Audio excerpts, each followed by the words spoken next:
setelah kita belajar tentang fungsi dan prinsip, lalu kita akan belajar tentang dua teknik yang dipakai untuk membuat kerajinan tekstil. Yang pertama adalah teknik structural design.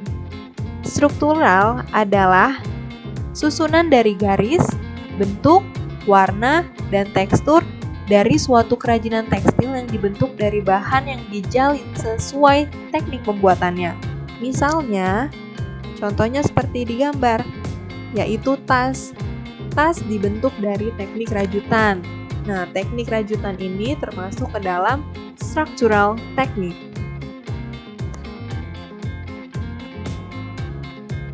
Yang kedua, ada decorative design.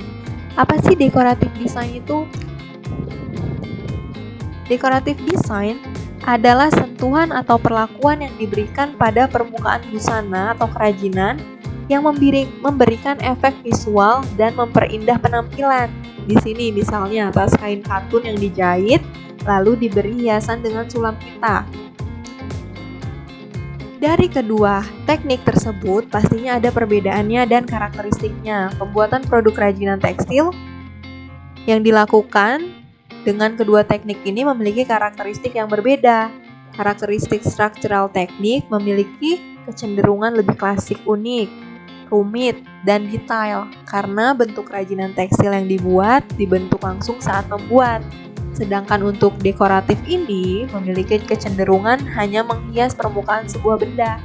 Meskipun demikian, dekoratif teknik memiliki unsur kekuatan memperindah sebuah benda menjadi lebih menarik dan anggun dibanding sebelumnya. Oleh karena itu, setelah memahami teknik, perajin kerajinan tekstil harus membuat rancangan produk, menyiapkan bahan dan alat-alat serta langkah kerja pembuatan produk kerajinan tekstil sesuai keinginan.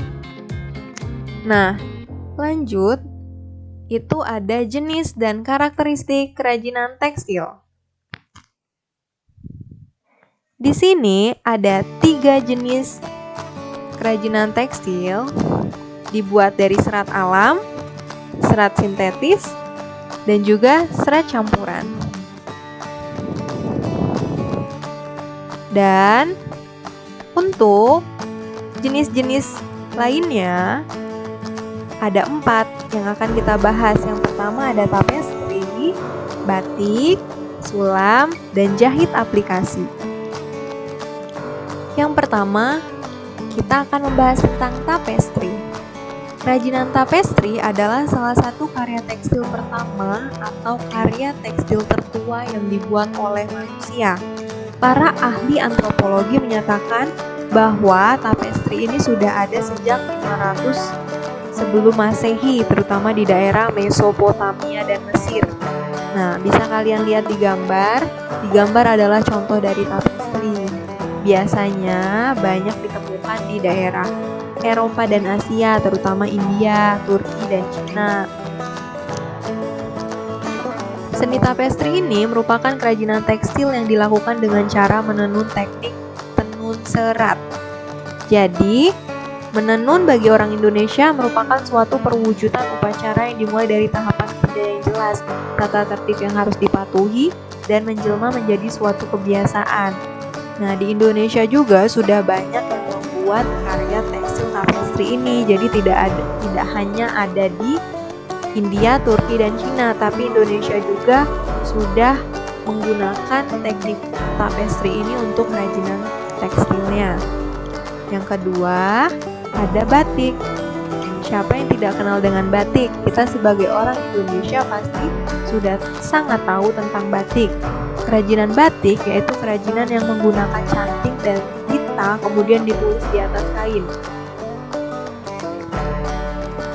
Batik ini memiliki ragam hias yang beraneka rupa. Ragam hias batik merupakan ekspresi yang menyatakan keadaan diri dan lingkungan penciptanya. Ragam hias diciptakan atas dasar imajinasi perorangan ataupun kelompok.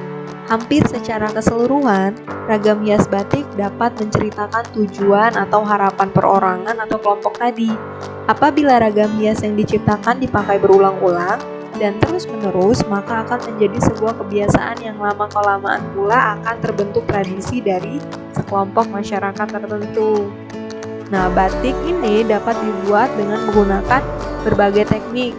Salah satunya ada teknik lukis, juga ada teknik celup, dan juga teknik cetak. Batik juga memiliki banyak motif. Contohnya seperti yang kita bahas tadi, ada motif tambang. Yang ketiga, ada sulam. Kerajinan sulam atau biasa dikenal dengan nama bordir adalah sebuah hiasan yang dibuat di kain atau bahan lain dengan menggunakan benang dan jarum. Kalian bisa lihat contoh dari kerajinan tekstil sulam pada layar. Di situ ada sulam menggunakan alat ram atau yang terlihat seperti lingkaran. Kegiatan menyulam ini sudah sejak lama dikenal dalam kehidupan manusia. Bahkan, usia sulaman bisa dikatakan sama dengan ditemukannya pakaian, yaitu sejak ribuan tahun silam. Nah, sulam biasa disebut juga dengan bordir.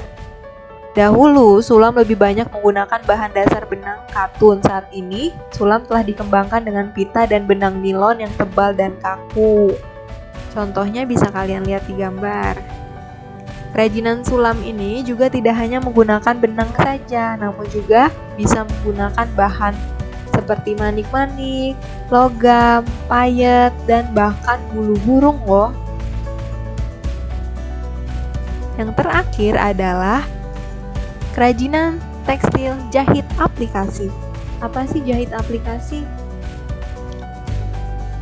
Ini adalah seni membuat benda kerajinan tekstil yang dikerjakan dengan cara membuat gambar pada kain, kemudian digunting dan ditempel pada lembaran kain, kemudian diselesaikan dengan teknik sulam.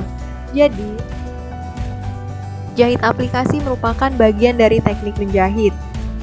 Teknik menghias permukaan kain dengan cara menempelkan guntingan kain pada kain yang berbeda warna dengan dasar kain. Selanjutnya diselesaikan dengan jahit tangan dengan teknik sulam. Tapi karena zaman sudah modern, kadang juga diselesaikan menggunakan mesin jahit.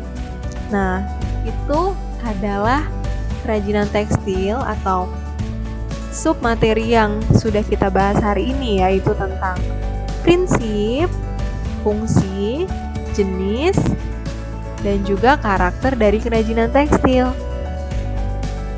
Okay, thank you for watching. See you on next part.